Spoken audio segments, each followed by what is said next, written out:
Well, good afternoon and welcome to Field Notes. I'm Amanda Rowley. Every day we slow down just a little bit to follow the stories that are unfolding around us. Our reporters are out there right now asking questions, listening closely, and gathering important details. Right now, we'll check in on what they're seeing, what they're hearing, and what they're still working to uncover. First on Field Notes, Washington Governor Bob Ferguson is in Spokane today to discuss funding for the North-South Corridor. KROM 2's Shannon Mowdy was at the governor's press conference this morning, and she'll be sharing what he said. And the heat it's on across the inland Northwest. Meteorologist Thomas Patrick will join Field Notes to talk about how hot it will get, advisories that are in place, and whether or not we will see record high temperatures. We begin with Shannon Mowdy joining us on the phone. Shannon, thanks for joining us again on Field Notes today. Let's start off with this. What did Governor Bob Ferguson say today about funding for the final 3 phases of the North-South Freeway? Hey, Amanda. Yeah, this is big news coming from the governor this morning. The legislature passed the budget. Governor Ferguson obviously signed it late last month, and today he announced that included a $250 million for the North Spokane Corridor.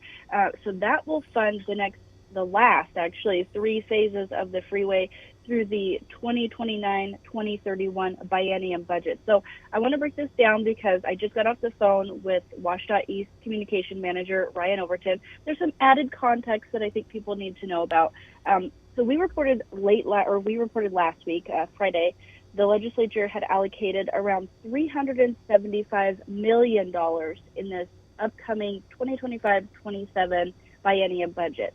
And Ryan Overton says that is signed, sealed, delivered. So that is the money that they are getting for the next 2 years of this project. So this $250 million, because obviously that's different numbers than what we had before.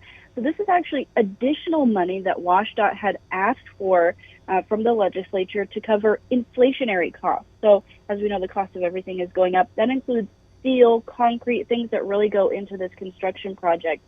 So they needed a little bit more money to make that work. So the $250 million, that $250 million that was granted, that will be spread out over the next few years of the project. So for the next 2 years, that's going to be $100 million. So WashDOT originally asked for about $275 million. So this is 372.9 is the number that we have here, with that additional $100 million to cover the next 2 years. So $100 million for inflationary costs for the next 2 years. Wow, so this is kind of the answer we've been waiting for. It's been a long time coming to see this completed project come to fruition. Now, Shannon, another question I have for you is oftentimes people on the east side of Washington feel their priorities aren't the same as ones held by leaders in Olympia. So I just wonder, did the governor say anything about the infrastructure projects in eastern Washington receiving the same attention as ones on the west side of the state? Oh yeah, I mean, we hear it all the time that people feel like this project has been kicked down the road, and it's not been a priority for legislators in Olympia.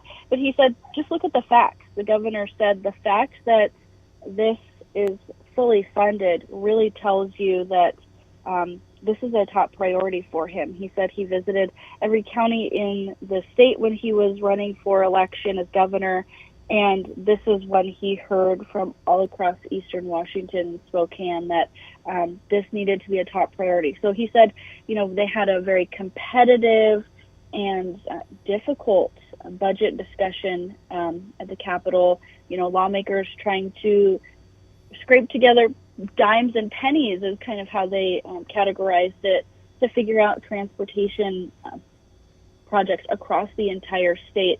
And he said that this came out on top, bipartisan effort, fully funded. That proves that he is dedicated to seeing this through.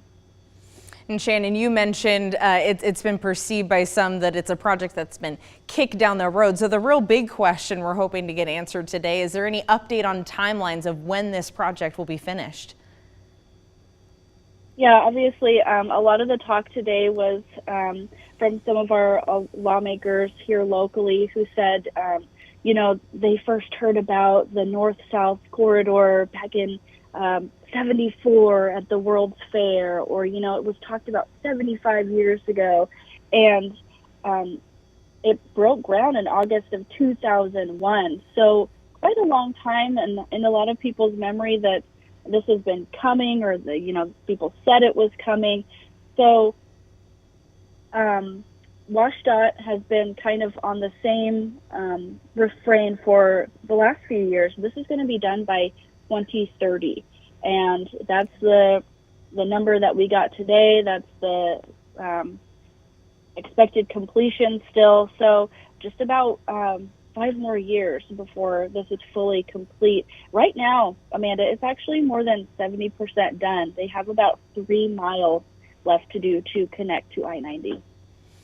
That's huge. Okay, we're going to mark the calendar 2030 and see where we're at. Thank you so much for that information, Shannon. Of course, she'll have a fuller look tonight in our newscast at 4, 5, and 6. All right, and another big headline today. We've hit the first summer heat wave today, so let's get straight to meteorologist Thomas Patrick. Thomas, big question for you. How hot is it actually going to get today? I mean, are we talking sleeveless, getting the sprinkler? What are we doing?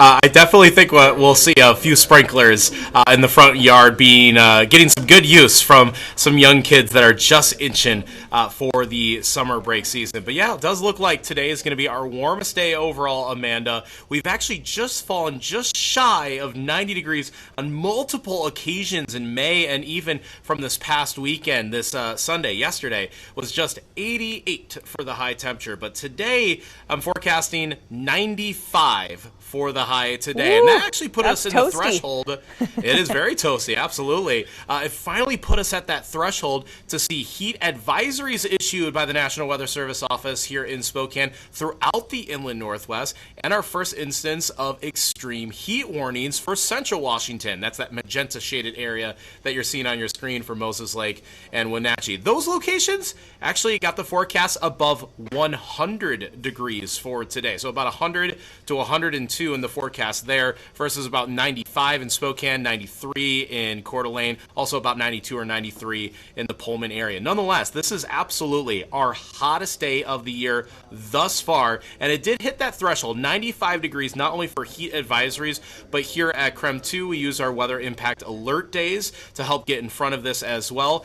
We called that for today as well, using 95 usually as our baseline or rule of thumb in terms of the heat that becomes maybe a little bit more than just inconvenient outside. It's thinking of those that have to work outdoors for several hours at a time. They're the ones that are absolutely going to need to stay hydrated and take a number of breaks inside where there is air conditioning in order to cool off. Of course, water to cool you off from the inside out, and the AC to cool you from the outside in. Doing those two things in combination is going to keep your body very much happy with you on a day like today. Yeah, no, that's great advice. And Thomas, you mentioned with those heat advisories, I mean, we're talking hot, hot, hot.